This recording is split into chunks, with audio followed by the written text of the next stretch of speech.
معزز ناظرین، السلام علیکم ورحمۃ اللہ وبرکاتہ۔ ہمارے یوٹیوب چینل wazbook.com میں آپ کا استقبال۔ ناظرین، میں زبیر یوسف ندوی آج میں آپ کے سامنے درس قرآن کی 17ویں نشست میں سورہ بقرہ کی چند آیات کا ترجمہ اور مختصر تفصیل لے کر کے حاضر ہوا ہوں۔ ناظرین، آپ سے گزارش ہے کہ ہمارے یوٹیوب چینل wazbook.com کو سبسکرائب کر کے ہماری حوصلہ افزائی کریں تاکہ اسی طرح ہم درس قرآن کے تعلق سے ویڈیوز آپ کی خدمت میں پیش کرتے رہیں۔ الحمدللہ وکفا وسلام علی عبادہ الذین اصطفی، اما بعد فاعوذ باللہ من الشیطان الرجیم، بسم اللہ الرحمن الرحیم۔ وَإِذْ أَخَذْنَا مِيثَاقَ بَنِي إِسْرَائِيلَ لَا تَعْبُدُونَ إِلَّا اللَّهَ وَبِالْوَالِدَيْنِ إِحْسَانًا وَبِذِي الْقُرْبَى وَالْيَتَامَى وَالْمَسَاكِينِ وَابْنِ السَّبِيلِ وَالْمَسَاكِينِ وَقُولُوا لِلنَّاسِ حُسْنًا وَأَقِيمُوا الصَّلَاةَ وَآتُوا الزَّكَاةَ ثُمَّ تَوَلَّيْتُمْ إِلَّا قَلِيلًا مِّنكُمْ وَأَنْتُمْ مُعْرِضُونَ۔ ناظرین، یہ وہ آیات ہیں جن کے اندر اللہ رب العزت ارشاد فرما رہے ہیں کہ ہم نے بنی اسرائیل سے یہ عہد لیا کہ تم لا تعبدون الا اللہ، تم کسی کی عبادت نہیں کرو گے سوائے اللہ کے، یعنی تم صرف اللہ کی عبادت کرو گے، اسی کی بندگی کرو گے، اس کے علاوہ کسی کی عبادت نہیں کرو گے۔ لا تعبدون الا اللہ وبالوالدین احسانا، بنی اسرائیل سے دوسرا عہد یہ لیا گیا کہ تم والدین کے ساتھ حسن سلوک کرو گے، ان کے ساتھ اچھا معاملہ کرو گے، ان کے ساتھ اچھا برتاؤ کرو گے۔ وبذی القربیٰ، اور رشتہ داروں کے ساتھ اچھا معاملہ کرو گے۔ والیتامى، اور یتیموں کے ساتھ۔ والمساکین، اور مسکینوں کے ساتھ۔ وقولوا للناس حسنا، اور تم لوگوں سے اچھی بات کرو گے، یعنی لوگوں سے اچھے طریقے سے پیش آؤ گے، اچھے معاملات کرو گے۔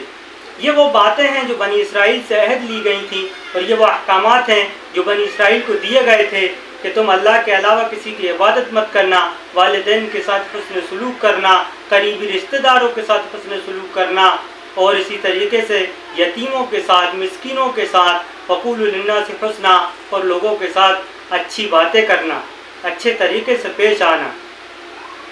اس کے بعد اللہ رب العزت نے بنی اسرائیل سے ایک عہد یہ بھی لیا کہ واقیم الصلاۃ، نماز قائم کرنا، وآتوا الزکاۃ، زکوٰۃ ادا کرنا۔ یہ وہ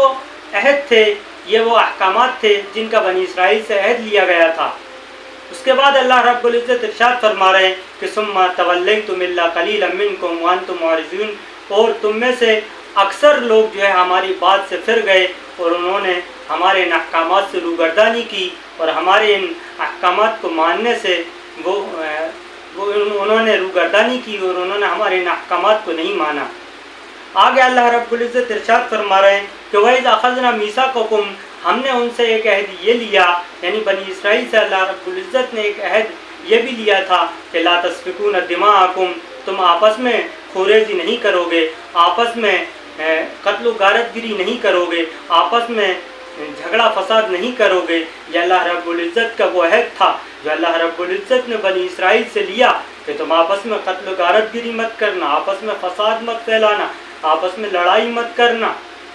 وَإِذْ أَخَذْنَا مِيثَاقَكُمْ، اور ہم نے تم سے یہ عہد لیا لا تسفكون دماءكم، کہ تم اپنے خونریزی نہیں کرو گے، آپس میں خون نہیں بہاؤ گے۔ وَلَا تُخْرِجُونَ أَنفُسَكُمْ، اور نہ تم اپنے لوگوں کو ان کے گھروں سے نکالو گے۔ وَلَا تُخْرِجُونَ أَنفُسَكُمْ مِنْ دِيَارِكُمْ، نہ تم اپنے لوگوں کو ان کے گھروں سے نکالو گے۔ ثُمَّ أَقْرَرْتُمْ، پھر تم نے عہد کیا، یہ ایگریمنٹ کیا، یہ اقرار کیا، پھر تم نے، اللہ نے جب تم سے عہد کیا تو تم نے اقرار کیا۔ وَأَنْتُمْ تَشْهَدُونَ، اور تم خود اس کے گواہ ہو، تم خود اس کے گواہ ہو کہ تم سے یہ عہد لیا گیا۔ آگے اللہ رب العزت ارشاد فرما رہے ہیں کہ ثُمَّ أَنْتُمْ هَؤُلَاءِ تَقْتُلُونَ أَنفُسَكُمْ، پھر ثُمَّ أَنْتُمْ هَؤُلَاءِ، پھر تم نے قتل کیا اپنے لوگوں کو۔ وَتُخْرِجُونَ فَرِيقًا مِّنكُم مِّن دِيَارِهِمْ، اور ایک گروہ کو تو ان کو ان کے گھروں سے نکالا گیا۔ تظاہرون علیہم بالإثم والعدوان، اور ان پر سرکشی اور دشمنی کا مظاہرہ کیا، اور ان پر زیادتی کی، اور ان پر ظلم کیا، اور ان پر گناہ کیا۔ تظاہرون علیہم بالإثم والعدوان، اور تم نے سرکشی کی اور بالإثم، گناہ کے ساتھ اور سرکشی کے ساتھ، یعنی تم نے ان لوگوں کو ان کے گھروں سے نکالا اور ان پر ظلم کیا، ان کو گھر سے نکال کر آگے اللہ رب العزت ارشاد فرما رہے ہیں وَإِن يَأْتُوكُمْ أُسَارَىٰ تُفَادُوهُمْ، اور اگر وہ قیدی بنا کر لائے جاتے تو تم ان کا فدیہ ادا کرتے ہو، وہ محرم علیکم، حالانکہ ان کے گھر سے نکالا جانا ہے، ان کا تم پر نکالنا ہی حرام تھا۔ ناظرین، یہ واقعہ ہے جو اسلام سے پہلے جو مدینہ طیبہ کے اندر دو قبائل تھے، انصار کے اوس اور خزرج، اور اسی طریقے سے یہودیوں کے یعنی بنی اسرائیل کے 3 قبائل تھے، بنو قینقاع، بنو نذیر، بنو قریظہ۔ تو اس میں سے بنو نذیر اور بنو قینقاع یہ خزرج کے طرفدار تھے، خزرج کے حلیف تھے، اور دوسری طرف بنو قریظہ یہ اوس کے طرفدار تھے۔ اور جب جنگ چھڑتی تھی تو یہ قبائل بھی اپنے اپنے حلیف کے ساتھ ہو جاتے تھے اور آپس میں جنگ لڑتے تھے۔ اس طرح سے بعض یہودی بعض کے ذریعے قتل کر دیے جاتے تھے۔ اسی کے بارے میں اللہ رب العزت ارشاد فرما رہے ہیں کہ آپ اپنے لوگوں کو، ہم نے تم سے یہ عہد کیا تھا کہ تم اپنے لوگوں کو قتل مت کرنا، لیکن تم نے اس کی خلاف ورزی کی۔ اور جب وہ قیدی بنا کر مغلوب فریق کے لوگوں کو جب قیدی بنا کر لایا جاتا تھا تو یہ بنی اسرائیل، یہی یہودی لوگ ان کو فدیہ دے کر چھڑا لیتے تھے اور کہتے تھے کہ اس کا ہمیں اللہ نے حکم دیا ہے، حالانکہ اللہ نے سرے سے ان کو یہ منع کیا تھا کہ تم ان کو قتل مت کرنا، ان کو ان کے گھروں سے مت نکالنا، لیکن یہ لوگ ان کو فدیہ دے کر چھڑاتے اور کہتے کہ یہ اللہ کا حکم ہے، جبکہ اللہ کا حکم تو یہ تھا کہ تم ان کو قتل مت کرنا، ان کو ان کے گھروں سے مت نکالنا، ان کا نکالنا ان پر حرام تھا۔ آگے اللہ رب العزت ارشاد فرما رہے ہیں کہ افتؤمنون ببعض الکتاب وتکفرون ببعض فما جزاء من يفعل ذلك منكم الا خزي في الحیات الدنیا۔ افتؤمنون کہ تم بعض چیزوں کو مان لیتے ہو اور بعض کا انکار کرتے ہو، افتؤمنون ببعض الکتاب، تم ہمارے بعض احکامات کو قبول کر لیتے ہو، ایکسیپٹ کر لیتے ہو، مان لیتے ہو، اور بعض کی خلاف ورزی کرتے ہو، بعض احکامات سے روگردانی کرتے ہو، بعض احکامات کا انکار کرتے ہو۔ تو یہ کیسی دوگلی اور دورے پن کی بات ہے، اور کیسی دو رخی بات ہے، اور کیسی دوری پالیسی ہے کہ بعض احکامات کو جو تمہاری مرضی اور منشا کے مطابق ہوتے ہیں ان کو ایکسیپٹ کر لیتے ہو، اور جو تمہاری مرضی اور منشا کے خلاف ہوتے ہیں ان کا انکار کر دیتے ہو اور انہیں قبول نہیں کرتے۔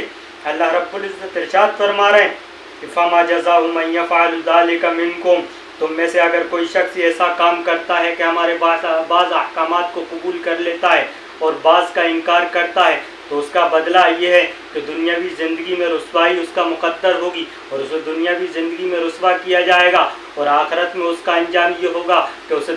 دردناک عذاب کی طرف لوٹایا جائے گا، اور اسے عذاب سے تپایا جائے گا، اور اسے جہنم میں ڈال دیا جائے گا۔ اللہ خزی فی الحیات الدنیا، دنیاوی زندگی میں اسے رسوا کیا جائے گا، ذلیل کیا جائے گا، اور پھر آخرت و یوم القیامت یردون الی اشد العذاب، اور آخرت میں یعنی قیامت کے دن اسے سخت عذاب کی طرف، عذاب علیم کی طرف سے دوچار کیا جائے گا۔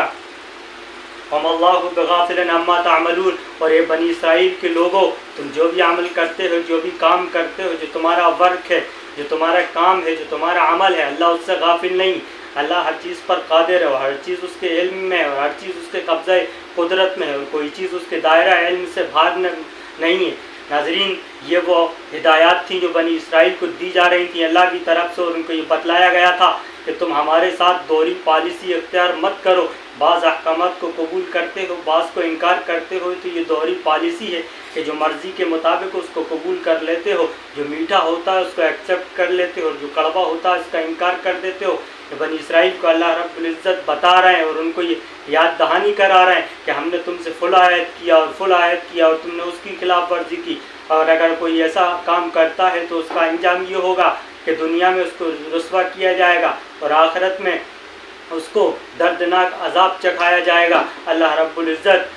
جہنم کے عذاب سے ہم سب کی حفاظت فرمائے۔ اللہ رب العزت ہم سب کو شکر گزار بندہ بنائے، اور جو پالیسی بنی اسرائیل کی تھی ان سے ہماری حفاظت فرمائے، اور اس طرح کے رخ سے اور اس طرح کے کام سے ہماری حفاظت فرمائے، اور اللہ رب العزت ہم سب کے اعمال کو قبول فرمائے۔ وآخر دعوانا ان الحمدللہ رب العالمین۔ ناظرین، آپ سے گزارش ہے کہ ہماری یوٹیوب چینل wazbook.com کو سبسکرائب کر کے ہماری حوصلہ افزائی کریں، تاکہ اسی طرح ہم درس قرآن کے تعلق سے ویڈیوز آپ کی خدمت میں پیش کرتے رہیں۔ السلام علیکم ورحمۃ اللہ وبرکاتہ۔